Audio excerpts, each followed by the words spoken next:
because I was so open about it when things have happened to them. They're like, oh, can I chat to you about it? And I'm like, sure, go ahead. Like, I can tell you what happened to me. I can, Yeah. I can explain some things if you need, like whatever.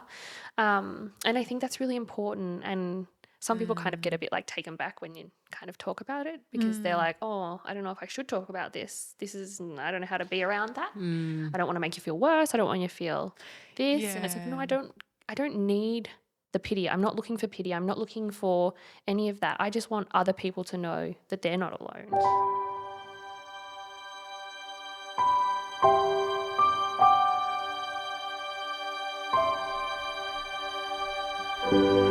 Hi everyone and welcome back to No Place Like Home. My name is Larissa and I'm here with Jess. Hello everyone. And today we are joined by the beautiful Mariya, who is one of our incredible care specialists here at home.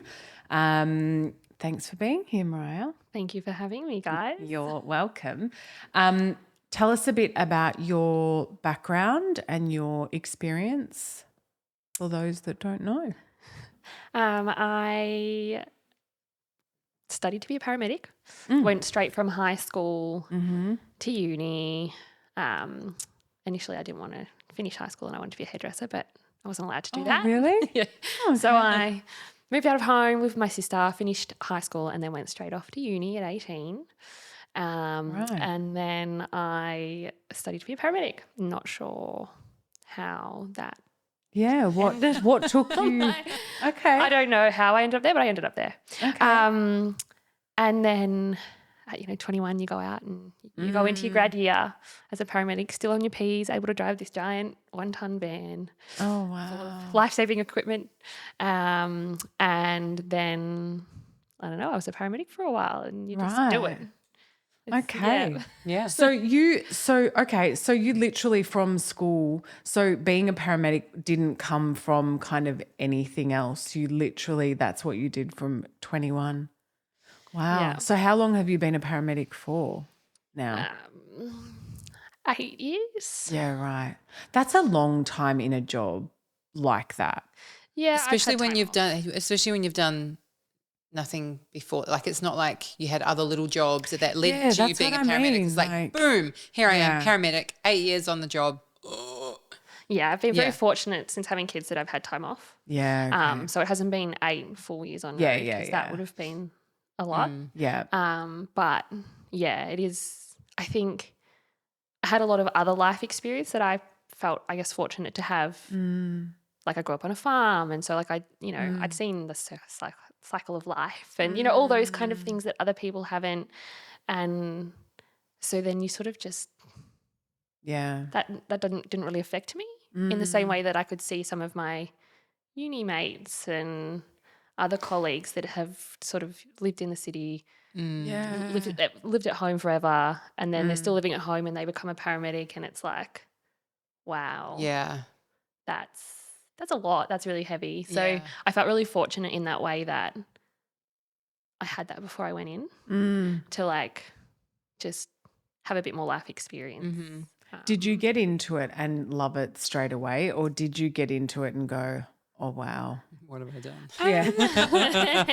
Well, I don't think I even really realised that like you had to do shift work as a paramedic when I got into Oh, really? Like I probably knew that, but like it was never something on my radar. Like it was never, I don't know, it just was at the top of my list. And then as I did, you just do everything to the best of your ability because you're trying to, that's what you have to do. And so you're always striving to be better. And I was like, I'm going to end up on the chopper. I'm going to do, like, I'll do micro, I'll end up on the chopper, and that's just where I'm going to go. Oh, right. Yeah, that was, and at uni, like my lecturers would be like, oh yeah, like I can see you doing micro and like blah, blah, blah. You're going to be a great paramedic. And I was like, yeah, I'm on my way. I can see the chopper, like, and then I got into the job and was like, oh no, thank you. Right. Just in terms of, I actually quite liked the job, and I did my grad year, and like that was fine. But it was more so, I thought I like my mental health. If I go to do MICA, then I'm seeing more and more things, and then if I become a parent. It's just I couldn't parent the way I'd want to parent because it's a lot. So that's a beautiful segue, Mariya, into my next question. did you start a family when you were a paramedic? Well, first of all, can we just tell everyone how you met your husband? Oh. Because he is also a paramedic. So, you know, it was like it's such a huge part of your journey. Yeah, so I met him at uni. I met him in first year one night out.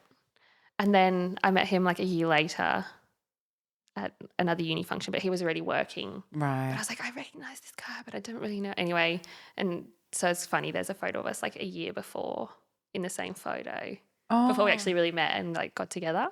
And so then he helped me through uni as well, like with my study and all of that sort of stuff. And then, which was really helpful because then I knew a lot of people in the job as well through him. And I had quite a few people that he went to uni with and was good friends with at the branch that I got allocated. Oh, okay. So I felt so much more comfortable. So I had people to chat to. I had people to like, and I felt comfortable in the job. In like, well, not so much in the job, but yeah, well, I know. In like the camaraderie of people and being involved in conversations, which then was kind of frowned upon in the paramedic world because, you know, you're too confident. Oh. And I did not have the confidence. But then so many times in my grad year, I was like, oh, you're overconfident, like all these kind of things, which is seen really poorly in our paramedic world. Yeah. But I had no confidence in myself as a paramedic. Right. And they couldn't give me examples of, hey, like this is why we're saying this. Right. And so it was really challenging to be like, well, do I talk about things? Do I not talk about things? Do I just sit here and be a bum on a seat and do my job and like, but I don't actually feel that confident. So how do you ask for help if you're, you know, like if you need it when people think that you're, So it was a really interesting sort of learning curve in that way. But I felt really thankful to have him in the job as well because he could help me through all of that. And so his friends could too and things like that. So Okay. Yeah. So you decided to start a family while you were a paramedic. I did. Did you have any preconceived ideas or level of confidence or like where as a medical professional, where is that? And that's a bit of a baited question, right? Because I know I've spoken to a lot of medical professionals now that have become parents and it's a very similar, it seems to be a very common theme, but. I think I was really naive would be almost more naive than I was confident in a lot of ways. I sort of thought, you just grow up, you get married and you have kids. That's what people do. And firstly, Joel challenged me on that. He initially didn't want to get married and have kids. And I was like, that's a choice? People can make that choice? I thought you just grew up, you got married and you had kids. Yeah, okay. And so that was a big thing for us for a while. And then eventually we got married and we had kids. But like I wanted to start a family. Like we got married, you know, we conceived on the weekend of our wedding. Mm-hmm. Like I was ready to sort of, by that stage I was like, I don't love paramedics full time. It's a lot. Okay. Like I did a lot of bodybuilding and I really liked all that sort of stuff. And the shift work is just so tiring. And so I was kind of just getting like the overtime, all those kinds of things. And I worked not close to home. And I worked at a fairly quiet branch at the time. Okay. So I didn't feel like I got lots of exposure and lots of experience. And I'd be at work for like 10 hours and not do a job and then get a job and do 3 hours overtime. You know, so it felt really like some of those parts of it were really like I wasn't loving it at the time. So I was really ready. I was like, cool, once I'll get pregnant and then I'll be able to come back part-time and that'll be better. So got married, fell pregnant, went on a honeymoon, came back from our honeymoon and I was like, I think I'm pregnant because like my cycle hadn't came. Well, I was supposed to come on a honeymoon, but we're in the Maldives on an island where I couldn't get a pregnancy test. But I'm like, you were fairly sure. Pretty sure. And when we looked back, Joel was like, you did eat a lot while we were away, like at the party. And I was like, yeah, I did. So that we came back and that was all like really exciting. And I was like, cool. Like I started to feel a bit like nauseous after a bit. And I was like, okay, this sucks. But whatever. And then we had leave. So I had 4 weeks off to just and I literally laid in bed and watched, I don't know, the tablet. I watched something on Netflix or something. Resting, and then had to go back to work. And I was like, cool, this is all right. Went for our first ultrasound, which was awful because I drank like 3.5 litres of water or something by the time, because they, they tell you to drink so much water, and I'd already been to the gym, so I'd already drank like 2 litres of water. And I'm sitting there, they were late, and I'm like, I'm literally going to wee myself here if it doesn't like happen. But anyway, I didn't, and that was great. And then I laid down on the table for the ultrasound, and she goes, either you're a lot further along than you are, or your bladder's really full. And I was like, because she could just see it in like through I was quite thin then, so like she could just see my bladder bulging out basically. And I was like, I'm pretty sure my dates are all right. Like, it's not that anyway. And then the ultrasound it's a bit of it just felt really weird because I was like, she's not seeming positive, like it's not kind of straightforward. It's kind of like, oh, I can't find the fetal pole, or, all that sort of stuff. Anyway, and she's like, oh, maybe go let some water out, like some wheeze out. And then like come back and we'll try again anyway. And then she tried to do some internal ones, and I was starting to think, okay, this is not going where I thought it's supposed to go. This doesn't seem like straightforward. Like, especially being a medical professional, you're like, well, I've had ultrasounds before, I know what's happening. And then she was like, oh, go let out some more wheeze, we'll do this, we'll do that. And then she's like, oh, either your dates, like you're not far along as you like thought, right, or like we just can't find the fetal pole. So like maybe come back in a week, chat with your GP. And I was like, oh, okay, well that doesn't sound positive.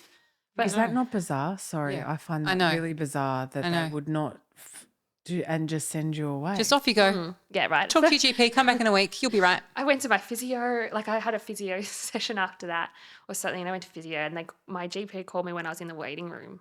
So I was just chatting to her, and she's like, yeah, I think you should come in and see me tomorrow. And I was like, oh, no, I've got to go back to work tomorrow. Like, I'll come to you in 4 days. Like, it's fine.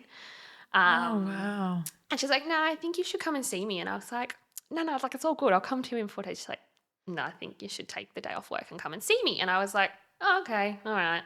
Then Joel's like, oh, do you want me to come to you? I'm like, yeah, I guess you should.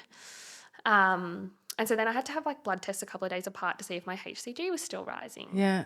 And then it was still rose, but like not to the level that they expect.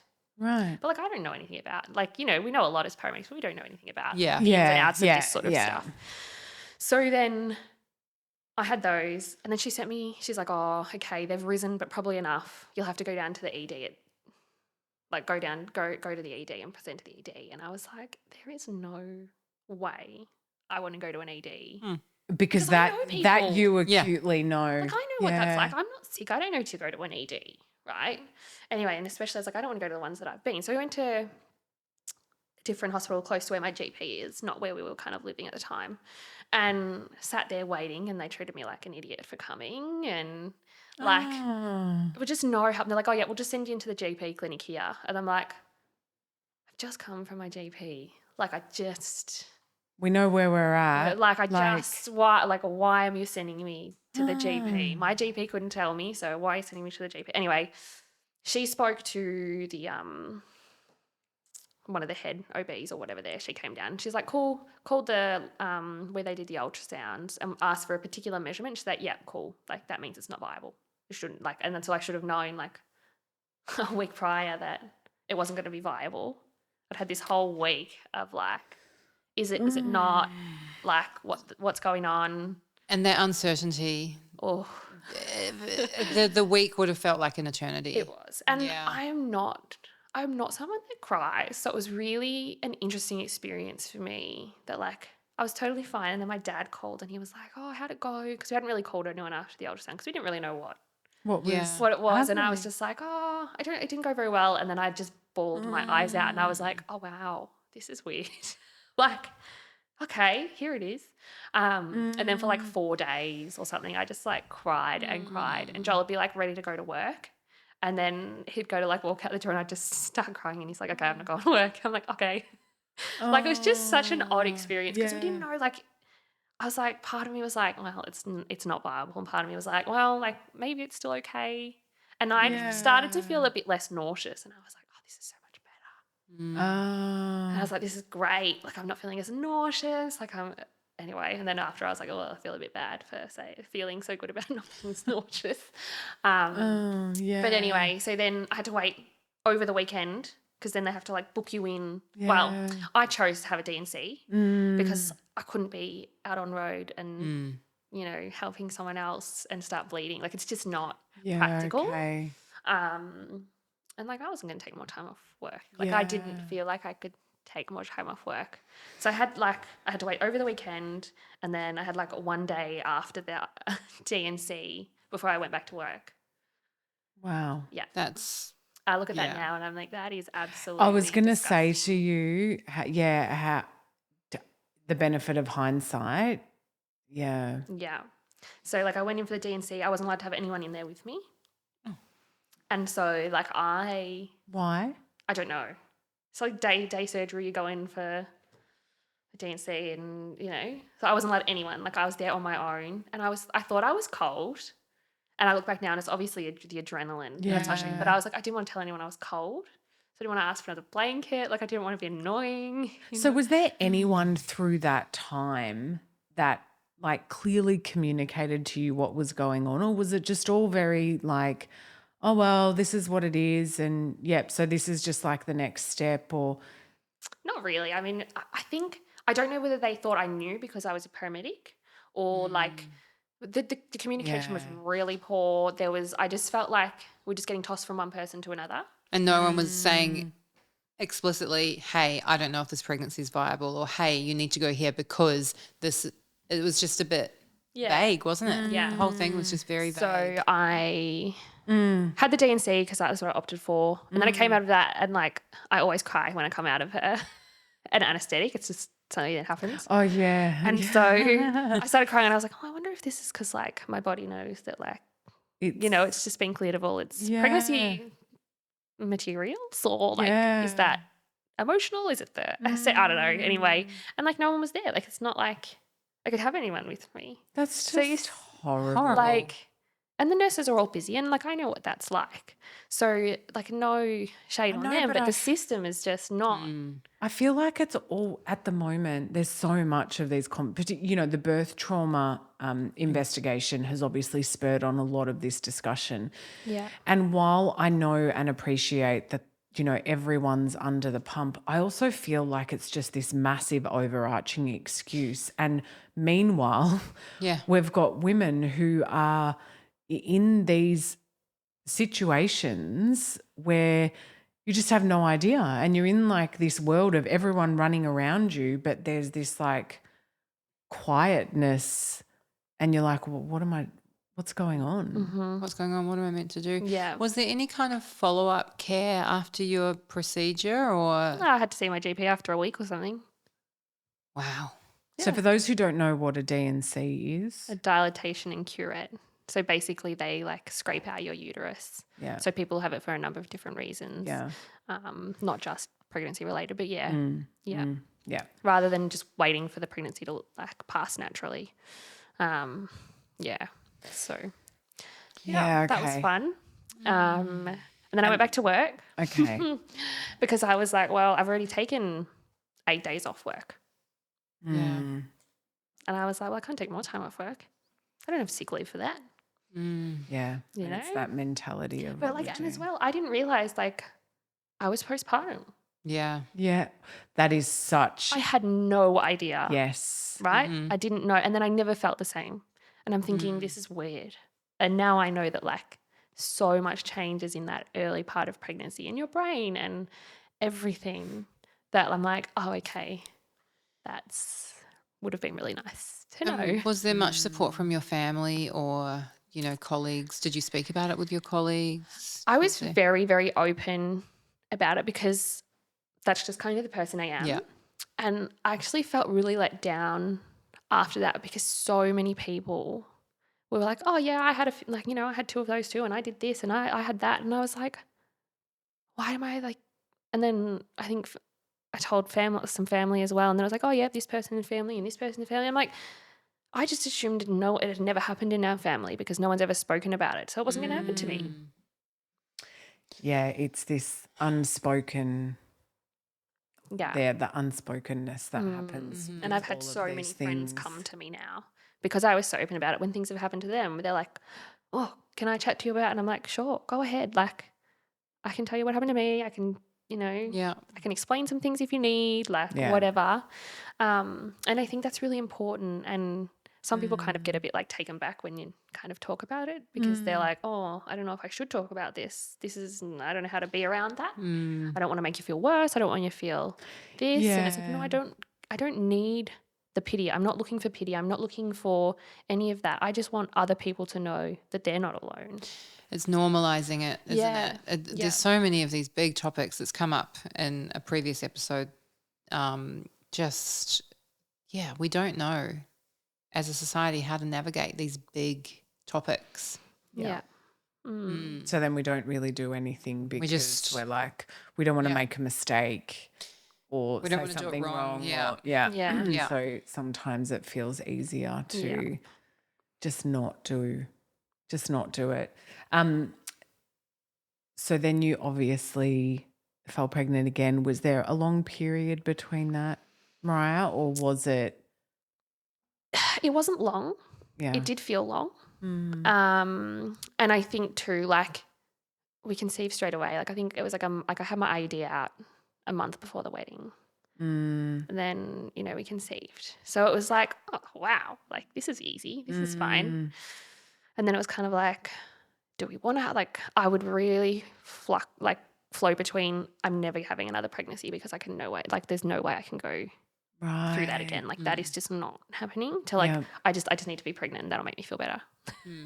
I would just really fluctuate between the two of one day it was like, nah, never, ever, ever again because I can't go through that. And I think too, like deep down I knew it wasn't something that I did, but there's always that like, oh, did I do something? Did my body fail me? I? And for me, it wasn't even my body. It was did I fail?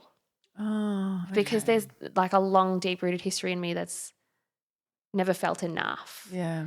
And then people make comments afterwards because they don't know how to help. So, they try and make you feel better. Yes. So like, oh, it's just, a dud egg that you had your IUD out too soon. So it's a dud egg. So like you just got too pregnant too soon. Like those kinds of little things that I guess you kind of think, oh, I'll make them feel better because they want us in some way. They want to take it away. Take away the pain. Yeah. And it's like, no, it doesn't help people when you say, oh, but at least it wasn't this or, at least you went too far along or you didn't tell too many people. And like I felt so thankful that I had told people because that means my friends were checking in on me. Yeah.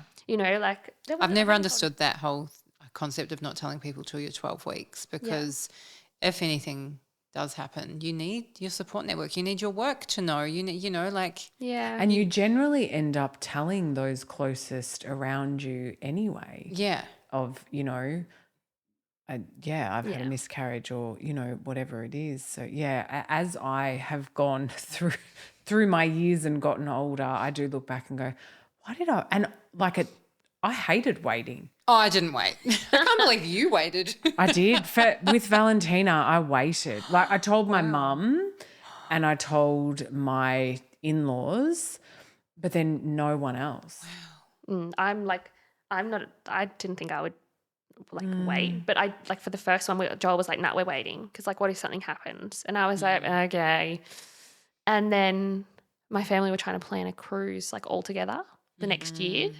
And I was like, I actually can't come on that if we do go on it because I would have had a baby that was too young to go on a cruise ship. So I had to tell them. Okay. But we weren't going to, and we had photos done with our dogs with signs and everything ready to put out on social media.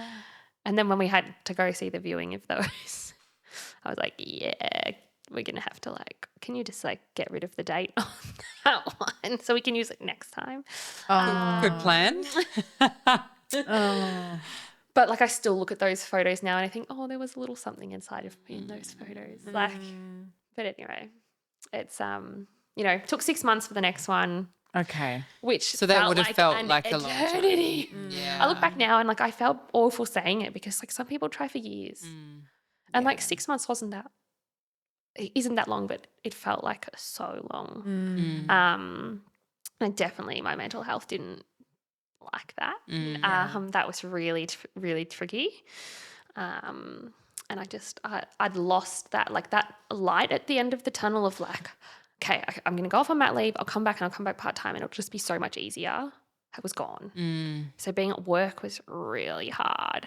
And like we're trying to conceive. I'm still bleeding after like the D&C and I'm at work and I'm going to people that I felt like, well, you don't even need us here. Like I feel like I need you more need support care more than they you need. do. Yeah. And I'm here to support you and I feel like really not very good. Yeah. And in hindsight I look back and I go, why was I at work?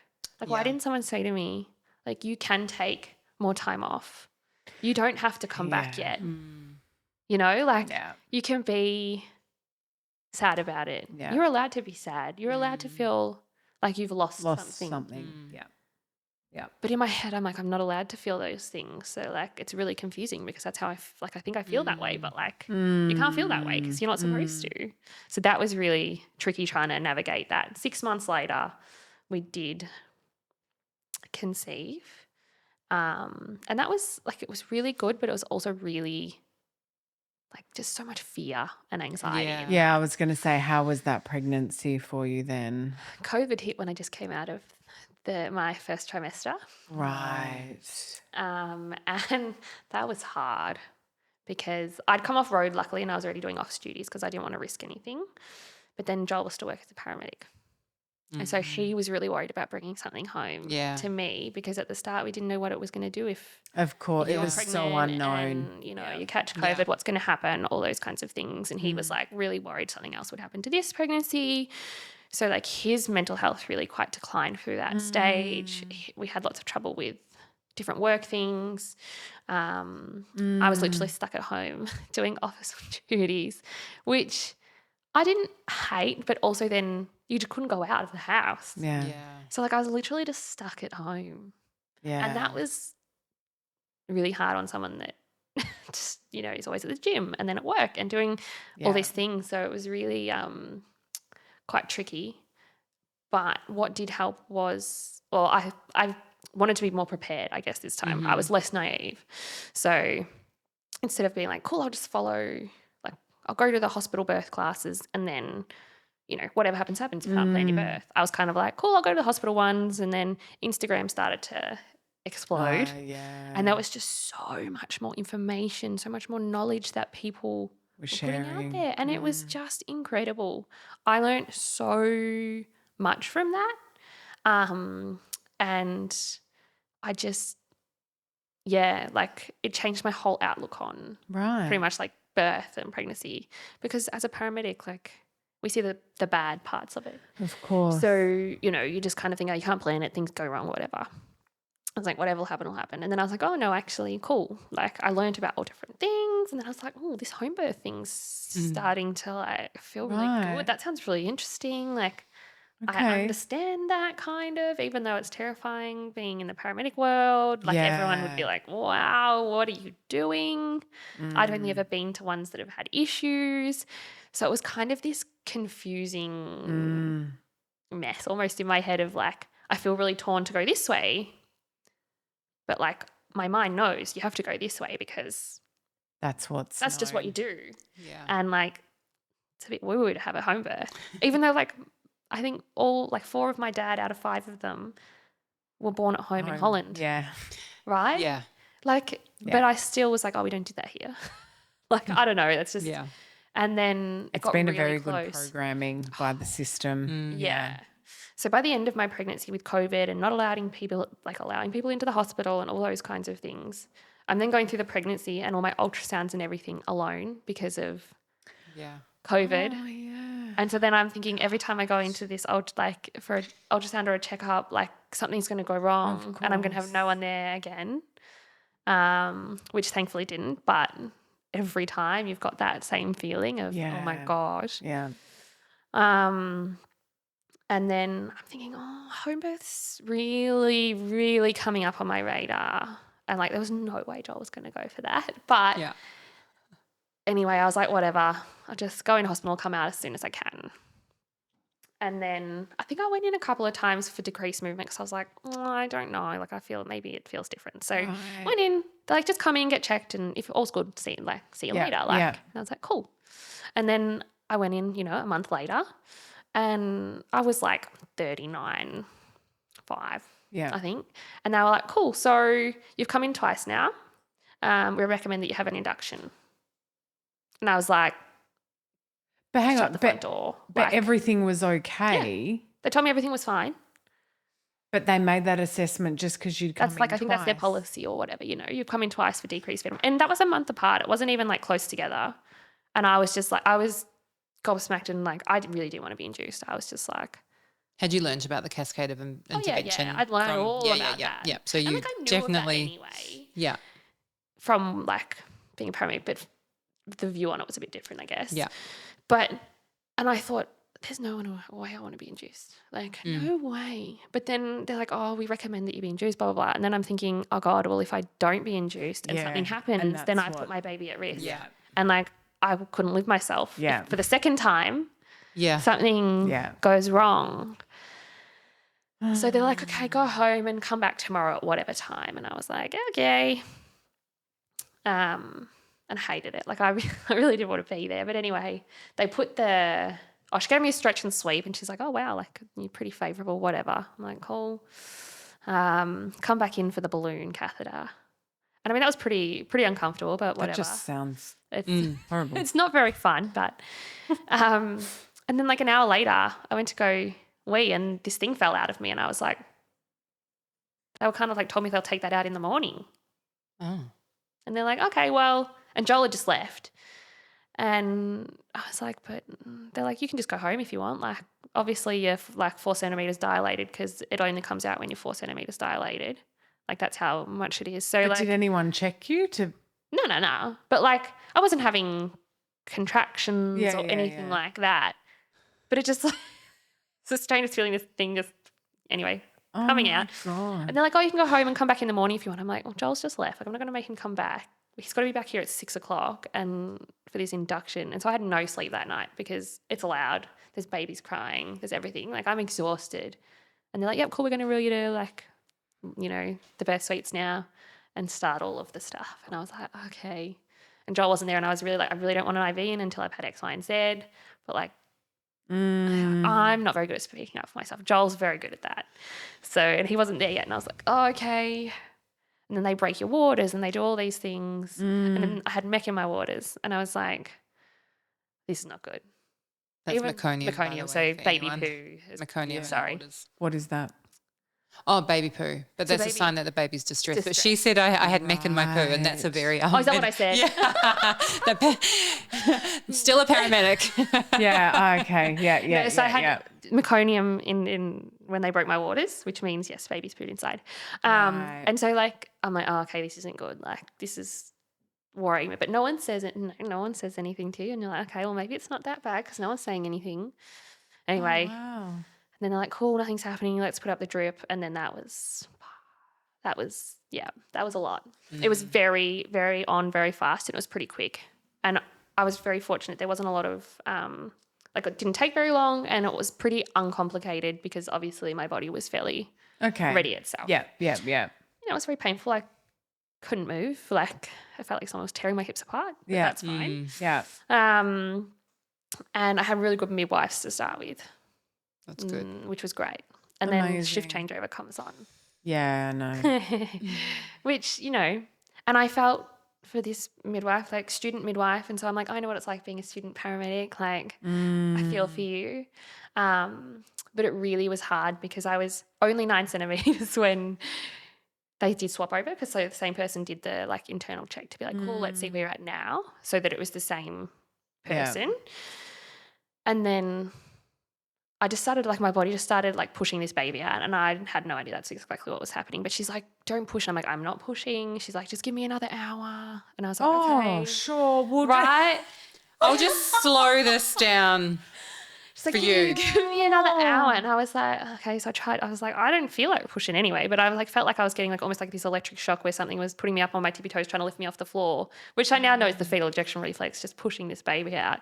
Wow. And she's like going, oh, can we just do one more VE to make sure you're 10 centimeters, like so you're fully dilated? And I was like, no. And she asked, and then she asked the uni student midwife, oh, so do you think we could do a VE while she's standing up? What's a VE? Vaginal examination. Right. So she's like, which you don't do them standing up. But anyway, I was just like, oh, this is bad. Anyway, Joel's just like, no, we're not. She's already said no. We're not doing this. And then they're all flapping about because then baby's coming and they're trying to keep these monitoring on me, and baby's, I'm like, it's a baby's head, like baby's there. And it goes, oh, you sure it was the baby's head? Or something like that. And I was like, yeah, like, oh no, she asked the uni student midwife who was standing there too, like, oh, do you think it was the baby's head? I'm like, I think I can tell when there's a baby's head coming out of my... What else could it be? Next minute, yes, it is baby coming out anyway, and Joel's trying to push in there because he wanted to catch baby, and everyone's forgotten about it, and they're all flapping about trying to keep things on me. Oh my goodness. And heads out, and without any warning, she like sticks her finger in and like rims around my whole circumference of the baby's head. That was the most painful part. Oh my gosh! Like if the ring of fire isn't already hard enough. Yeah, right. And also, where was the consent? There was none. Wasn't even. That was the first part that was no consent for, right? So then, anyway, baby comes out, and I was like, what has happened? Like, I don't understand that. Yeah. And like as part of our training, I was like, no, we do that. Like later when we're talking about it. And he's like, well, it's, like if the cord's there and it's loose, like we'll slip it off. But I have no idea what she was doing. There was just no warning. Most excruciating part of my whole labour and birth. And then everyone's trying to do everything around you. You're trying to let baby feed, and he's going up here because he's like, your legs are up in the stirrups and they're trying to stitch you up and do all these things. And he's trying to find the boob, but he's up here and you're pulling him down. Anyway, it was a whole mess. And I said I wanted an hour of no, like just me and baby, don't take baby. But I think I wasn't clear enough to be like, I don't want anything to happen in that hour post. So stay away from me and stay away from baby. But anyway, I'd had quite a big tear because he came very quickly, as they like to say. Oh, so not because someone decided to put their finger in there. Yeah. Cool. My goodness me. Then they're like, oh, we've got to get the OB to come and have a look to see if, because it's like they weren't sure if it was a second or a third degree, whatever. She came in, she's doing her bits, sticking her fingers in places, and I was like, whatever. And then she goes to me, oh, it's really close to the behind, so I'm just going to have stick my fingers in to have a feel. And I was like, cool, you've already had your fingers in me for the last 10 minutes. What else? Like, why are you asking me now? Yeah. And next minute there's a finger in my anus. And I was like, oh. That's what you meant. That's what you meant. Oh. Yeah, right? And I was like, oh, that would have been, because Joel's sitting there going, afterwards he said to me, you look really calm for that. And I was like, I had no idea that's what she was going to do. That's why I was so calm. I was like, she's already had her fingers up in my bits. Like, yeah, but you thought other bits. Yeah. Yeah. Oh my God. All right, we're going to pause there. We're going to come back in the next episode and keep talking to you about all of this and your postpartum and all the things.